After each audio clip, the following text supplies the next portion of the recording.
છેલ્લા 2 દિવસથી Surendranagar collector doctor Rajendra પટેલના બંગલે અને કલેક્ટર કચેરીમાં ફરજ બજાવતા નાયબ મામલતદાર ચંદ્રસિંહ મોરીના નિવાસસ્થાને ઈડીના દરોડા પડ્યા બાદ નાયબ મામલતદાર ચંદ્રસિંહ મોરીની અટકાયત કરવામાં આવી હતી, જે બાદ અમદાવાદ ગ્રામ્ય કોર્ટે તેમને 7 દિવસના રિમાન્ડ મંજૂર કર્યા છે। ત્યારે ઈડીની કાર્યવાહી બાદ રાજ્ય સરકારે સુરેન્દ્રનગરના કલેક્ટર ડૉક્ટર રાજેન્દ્ર કુમાર પટેલની બદલી કરી વેઇટિંગ ઇન પોસ્ટિંગમાં મૂકી દીધા છે, જ્યારે જિલ્લા વિકાસ અધિકારી KS યાજ્ઞિકને આગામી આદેશ સુધી સુરેન્દ્રનગરના કલેક્ટર પદનો વધારાનો હવાલો સોંપવામાં આવ્યો છે।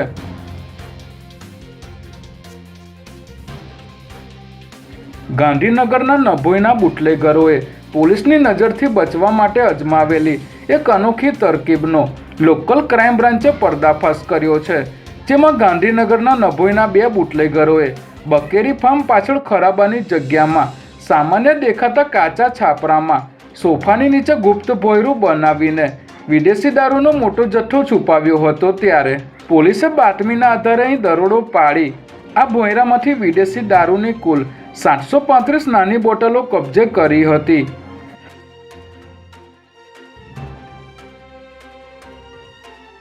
અમદાવાદના CTM બ્રિજ પર આપઘાત કરવા ચડેલા યુવકને NSUના કાર્યકર્તાઓએ બચાવી લીધો હોવાની ઘટના સામે આવી છે।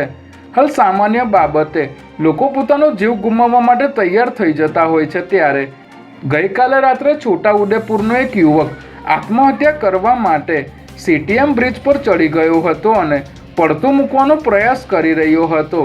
તે સમયે યુવક બ્રિજ પરથી પડતું મૂકી જીવ ગુમાવે તે પહેલાં જ NSUના કાર્યકર્તાઓએ તેને પકડીને બચાવી લીધો હતો।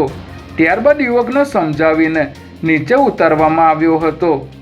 NSUના કાર્યકર્તાઓએ પોલીસને જાણ કરતા યુવકને રામોલ પોલીસને સોંપવામાં આવ્યો હતો।